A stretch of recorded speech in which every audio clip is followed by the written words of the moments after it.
Hi, hier ist Thorsten von deinDLRP.de. Da wir immer wieder nach dem Fastpass im Disneyland Paris gefragt werden, gibt es heute ein Video, das sich nur mit diesem Thema beschäftigt. Ich werde euch folgende Fragen beantworten. Was ist der Fastpass? Wie funktioniert er? Welche Attraktionen mit Fastpass gibt es? Wo lohnt sich der Fastpass? Und welche Arten von Fastpass gibt es? Ganz wichtig, kostenloser Zugang zum Fastpass ist in eurer Eintrittskarte bereits enthalten. Ein toller Service, wie wir finden, und ein deutlicher Unterschied zwischen dem Disneyland Paris und vielen anderen Parks, die sich so einen Pass gut bezahlen lassen. Daneben gibt es auch noch den Super Fastpass und den Ultimate Fastpass als optionale, kostenpflichtige Ergänzungen. Diese stellen wir euch später im Video vor. Frage 1. Was ist der Fastpass überhaupt? Der Fastpass ist ein Ticket, das es euch ermöglicht, die Wartezeit an einigen der beliebtesten Achterbahnen und Attraktionen im Disneyland Paris zu verkürzen. Ihr müsst also nicht in der regulären Schlange warten, sondern könnt einen speziellen Eingang nutzen und seid innerhalb weniger Minuten an der Reihe. Das hört sich gut an? Ja klar, dann lasst mich euch erklären, wie der Fastpass funktioniert.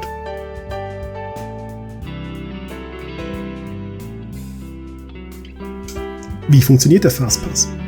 Wenn ihr eine Attraktion mit dem Fastpass nutzen wollt, geht zur entsprechenden Attraktion, zum Beispiel zu Big Thunder Mountain.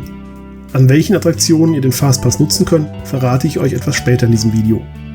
Begebt euch zu den Fastpass-Automaten an der Attraktion und scannt eure Eintrittskarte oder euren Jahrespass. Sobald ihr das erledigt habt, erhaltet ihr den Fastpass für die entsprechende Attraktion. Auf dem Ticket seht ihr, dick aufgedruckt, zu welcher Uhrzeit ihr mit verkürzter Wartezeit fahren könnt. Kommt einfach in diesem angegebenen Zeitfenster zum Fastpass-Eingang der entsprechenden Attraktion und schon kann es losgehen. Jetzt müsst ihr mit ein wenig Glück gar nicht mehr warten oder vielleicht noch 10 Minuten, was natürlich ein riesiger Vorteil ist, wenn die normale Warteschlange mal wieder 60 oder gar 90 Minuten in Anspruch nehmen würde. Auf dem Fastpass-Ticket seht ihr auch, zu welcher Uhrzeit ihr einen weiteren Fastpass ziehen könnt. Es gibt zwei Möglichkeiten. Entweder direkt nach Ablauf des Zeitfensters für den Fastpass, den ihr gerade in den Händen haltet, oder 2 Stunden nachdem ihr den ersten Fastpass gezogen habt. Gibt es zum Beispiel für Peter Pan morgens um 11 Uhr noch Fastpässe ab 16:30 Uhr, was durchaus keine Seltenheit ist, dann könnt ihr dieses Ticket ziehen und ab 13 Uhr einen weiteren Fastpass in einer anderen Attraktion, zum Beispiel bei Space Mountain holen. Dies ist auch die einzige Möglichkeit, dass ihr 2 Fastpässe gleichzeitig für einen Park habt. Denn normalerweise ist es so geregelt, dass jeder nur einen Fastpass besitzen kann. Es bringt euch also nichts, morgens früh um 10 Uhr alle Fastpass-Automaten abzulaufen, um Tickets zu sammeln. Das funktioniert nicht. Ihr könnt allerdings einen Fastpass für eine Attraktion im Disneyland Park ziehen und einen für eine Attraktion in den Walt Disney Studios. Das ist aber ein ziemliches Hin- und Hergerenne und daher nicht unbedingt zu empfehlen. Wichtig zu wissen ist noch, dass die Fastpass-Automaten erst zur offiziellen Öffnung des Parks in Betrieb genommen werden. Ihr also in der Extra Magic Time noch keinen Fastpass ziehen könnt. Außerdem gibt es keine unbegrenzte Anzahl an Fastpässen. Es kann also durchaus sein, dass ihr an stark besuchten Tagen ab mittags keine Fastpässe mehr erhalten könnt, da diese bereits vergriffen sind. An schwach besuchten Tagen sind die Automaten außerdem an einigen Attraktionen, an denen sich normalerweise keine langen Schlangen bilden, nicht in Betrieb.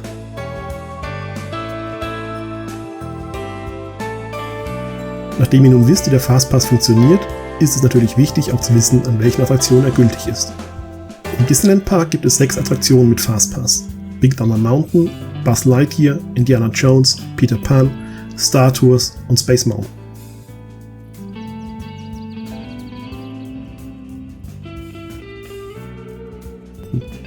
Im Walt Disney Studios Park sind es 4 Attraktionen: Flying Carpets over Agrabah, Ratatouille, Rock'n'Roller Coaster und The Tower of Terror.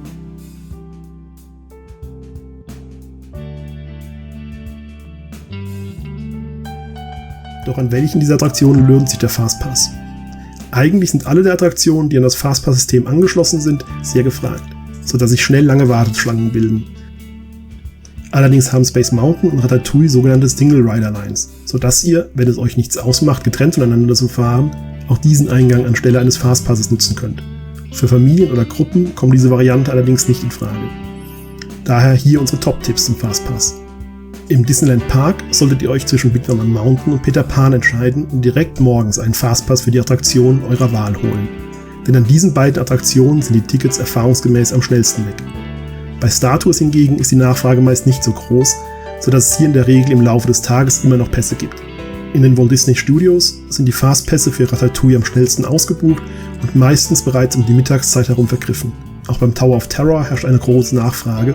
Beim Rock'n'Roller Coaster und den fliegenden Teppichen kommt es eigentlich nur an sehr stark besuchten Tagen vor, dass die Fastpässe ausgebucht sind. Es gibt unterschiedliche Arten von Fastpässen. Diese wollen wir euch nun vorstellen. Im Disneyland Paris gibt es 5 verschiedene Arten von Fastpässen, von denen 3 kostenlos sind. Zum einen gibt es den ganz normalen Fastpass, der so funktioniert, wie wir es gerade vorgestellt haben, und den jeder Besucher mit seiner Eintrittskarte nutzen kann. Dann gibt es den Hotel Fastpass. Diesen erhalten Gäste der Clubetagen der Disney Hotels New York, Newport Bay Club und Sequoia Lodge. Dieser Hotel Fastpass kann einmal am Tag an einer Attraktion genutzt werden, allerdings nicht zwischen 13 und 16 Uhr. Außerdem gibt es noch den VIP Fastpass, den Gäste der Suiten in den Disney Hotels sowie Gäste des Castle Clubs im Disneyland Hotel erhalten. Dieser Pass ist während des Aufenthalts unbegrenzt an allen 10 Fastpass-Attraktionen des Resorts gültig. Es gibt in Disneyland Paris auch 2 Varianten von Fastpässen, die ihr kaufen könnt, den Super Fastpass und den Ultimate Fastpass. Der Unterschied liegt darin, dass der Super Fastpass wesentlich preiswerter ist, allerdings auch nur für 3 Attraktionen gilt. Dabei könnt ihr wählen, ob ihr 3 Familienattraktionen oder 3 Thrill Rides mit diesem Fastpass jeweils einmal fahren wollt. Beim Super Fastpass Family Attractions gilt das Ticket für Ratatouille The Adventure, Peter Pan und Buzz Lightyear. Beim Super Fastpass Big Thrill Attractions gilt das Ticket für Hyperspace Mountain, Rock'n'Roller Coaster und Tower of Terror. Aktuell kostet dieser Fastpass je nach Saison 30 bzw. 45 €. Die Preise können sich aber, genau wie die jeweils gültigen Attraktionen, jederzeit ändern. Oben rechts in der Ecke blenden wir euch jetzt einen Link zur Seite über den Fastpass in unserem Reiseführer ein, auf der ihr immer den aktuellen Stand finden könnt. Der Ultimate Fastpass gilt für alle Fastpass-Attraktionen in beiden Parks. Der Fastpass Ultimate One Time berechtigt euch dazu, jede Fastpass-Attraktion in beiden Parks einmal zu nutzen. Dieser Fastpass kostet zurzeit je nach Saison 60 bzw. 90 €. Der Fastpass Ultimate Unlimited berechtigt euch dazu, jede Fastpass-Attraktion im Disneyland Park und im Walt Disney Studios Park beliebig oft über den Fastpass-Eingang zu betreten.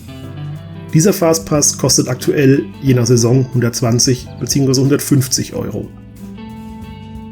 Auch bei den Ultimate Fastpässen können sich die Preise und Bedingungen natürlich jederzeit ändern. Auch hierzu erfahrt ihr auf der vorhin verlinkten Seite immer die aktuellsten Infos. Wichtig bei allen kostenpflichtigen Fastpässen ist, dass sie nur an einem Tag für jeweils eine Person gültig sind. Ihr könnt die Nutzung also nicht auf mehrere Tage verteilen, sondern müsst für jeden Tag, an dem ihr die Vorzüge nutzen wollt, einen neuen Fastpass kaufen. Die kostenpflichtigen Fastpässe können im Voraus an der Buchungshotline oder auch online gekauft werden. Ihr könnt sie aber auch erst am Tag eures Besuches an der Kasse, bei Guest Relations, in der City Hall oder bei Studio Services kaufen. Außerdem sind sie in jedem Disney Hotel beim Concierge erhältlich. Seid ihr Gast in einem Disney Hotel, solltet ihr den Fastpass nach Möglichkeit direkt bei eurem Concierge kaufen, denn Hotelgäste erhalten einen Rabatt auf den Preis. Auch Inhaber der Jahreskarten Infinity und Magic Plus erhalten einen Rabatt auf die kostenpflichtigen Fastpässe. So, ich hoffe, ihr wisst nun, was der Fastpass ist, wie ihr nutzen und damit wertvolle Zeit sparen könnt. Wenn euch dieses Video gefallen hat, dann lasst uns einen Daumen nach oben da, teilt das Video mit euren Freunden, damit sie sich ebenfalls über das Disney Paris informieren können, und abonniert unseren Kanal. Wenn ihr auch noch den Button mit der Glocke anklickt, werdet ihr jedes Mal informiert, wenn wir ein neues Video veröffentlichen.